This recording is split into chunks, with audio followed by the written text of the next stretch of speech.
اعوذ باللہ من الشیطان الرجیم بسم اللہ الرحمن الرحیم۔ ایام طفولیت اور سانحات۔ حضرت حلیمہ سعدیہ رضی اللہ تعالیٰ عنہ نے شق صدر کے واقعے کے بعد آپ صلی اللہ علیہ وآلہ وسلم کو 4 یا 5 سال کی عمر میں آپ کی والدہ محترمہ حضرت آمنہ کے حوالے کر دیا۔ انہوں نے آپ صلی اللہ علیہ وآلہ وسلم کی خدمت کے لیے ایمن رضی اللہ تعالیٰ عنہ کو مامور کیا، جو آپ کے والد کی کنیز تھیں۔ ان کا اصل نام برکہ تھا۔ جب آپ صلی اللہ علیہ وآلہ وسلم کی عمر 6 سال کی ہوئی تو آپ کی والدہ حضرت آمنہ حضور صلی اللہ علیہ وآلہ وسلم کو ساتھ لے کر اپنے مرحوم شوہر حضرت عبداللہ کی قبر کی زیارت کے لیے یثرب روانہ ہوئیں۔ 2 اونٹوں پر مشتمل اس مختصر سے قافلے میں آپ صلی اللہ علیہ وآلہ وسلم کی کنیز حضرت ایمن رضی اللہ تعالیٰ عنہ بھی ہمراہ تھی۔ وہ دارالنابغہ میں اتریں جہاں حضرت عبداللہ مدفون تھے اور 1 مہینہ وہاں قیام کیا۔ وہاں آپ صلی اللہ علیہ وآلہ وسلم نے بنی نجار کے تالابوں میں تیرنا سیکھا اور گڑھی کے سامنے ننھیالی لڑکوں کے ساتھ کھیلا کرتے۔ حضرت ایمن رضی اللہ تعالیٰ عنہ کا بیان ہے کہ یثرب کے یہود حضور صلی اللہ علیہ وآلہ وسلم کو بڑے غور سے دیکھتے۔ میں نے سنا کہ ان میں سے ایک کہہ رہا تھا کہ یہ اس امت کے نبی ہیں اور یہی ان کا دارالحجرت ہے۔ میں نے ان کی یہ بات ذہن میں محفوظ کر لی۔ واپسی میں بدر کے قریب افواہ کے مقام پر حضرت آمنہ بیمار ہوئیں، جس کی وجہ سے اس قافلے نے وہاں قیام کیا۔ حضرت آمنہ نے وہیں وفات پائی۔ وقت آخر آپ صلی اللہ علیہ وآلہ وسلم اپنی والدہ کے سرہانے بیٹھے تھے۔ ماں نے اپنے جلیل القدر بیٹے کو جی بھر کے دیکھا اور چند اشعار پڑھے جن کا متن مواہب الدنیا میں محفوظ ہے۔ بوقت وفات حضرت آمنہ کی عمر تقریباً 28 سال تھی اور حضور صلی اللہ علیہ وآلہ وسلم کی ولادت کے بعد 6 سال 3 مہینے تک زندہ رہیں۔ حضرت آمنہ کو اسی جگہ دفن کیا گیا۔ حضرت ایمن رضی اللہ تعالیٰ عنہ آپ کو لے کر مکہ واپس حضرت عبدالمطلب کے پاس پہنچی۔ یوں شکم مادر ہی میں یتیم ہونے والے ننھے حضور اپنی والدہ کے ساتھ بھی زیادہ دن نہ گزار سکے۔ حضرت ایمن رضی اللہ تعالیٰ عنہ نے ایک ماں کی طرح آپ صلی اللہ علیہ وآلہ وسلم کی نگرانی کی۔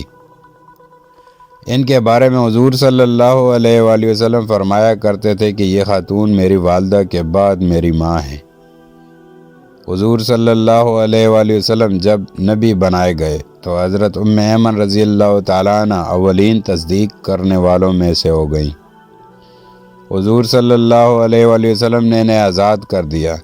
ان کا پہلا نکاح بنی حارث کے عبید بن زید بن عمرو سے ہوا، جن سے ایمن پیدا ہوئے، جن کے نام پر ان کی کنیت ایمن تھی۔ پہلے شوہر کے انتقال کے بعد حضور صلی اللہ علیہ وآلہ وسلم نے اپنے آزاد کردہ غلام حضرت زید بن حارثہ رضی اللہ تعالیٰ عنہ سے ان کا نکاح کروایا، جن سے اسامہ بن زید رضی اللہ تعالیٰ عنہ پیدا ہوئے۔ حضرت عثمان رضی اللہ تعالیٰ عنہ کے عہد خلافت میں حضرت ایمن رضی اللہ تعالیٰ عنہ کی وفات ہوئی۔ والدہ مائدہ کی وفات کے بعد حضور صلی اللہ علیہ وآلہ وسلم کو آپ کے دادا حضرت عبدالمطلب نے اپنی کفالت میں لے لیا۔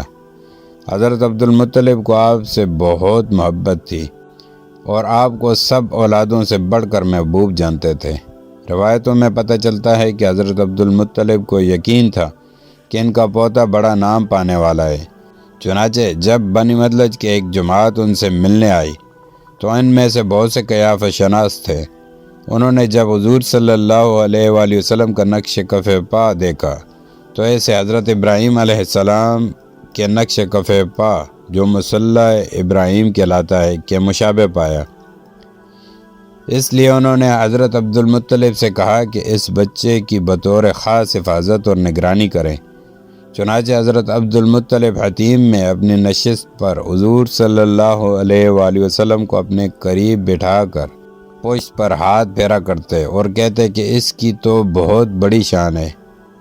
دادا اپنے پوتے کو ہمیشہ ساتھ رکھتے اور اپنے ساتھ ہی کھانا کھلاتے۔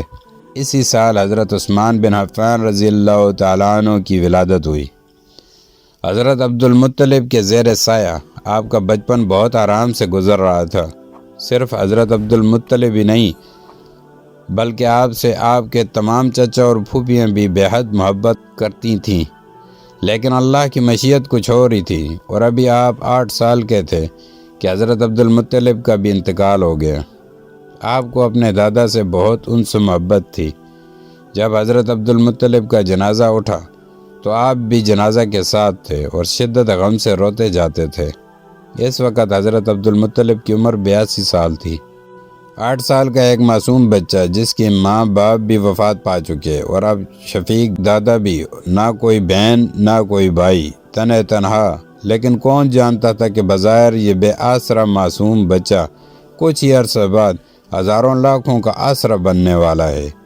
بلا شک و شبہ آپ صلی اللہ علیہ وآلہ وسلم کی زندگی کے لمحہ لمحہ میں ہمارے لیے سیکھنے کو بہت کچھ ہے۔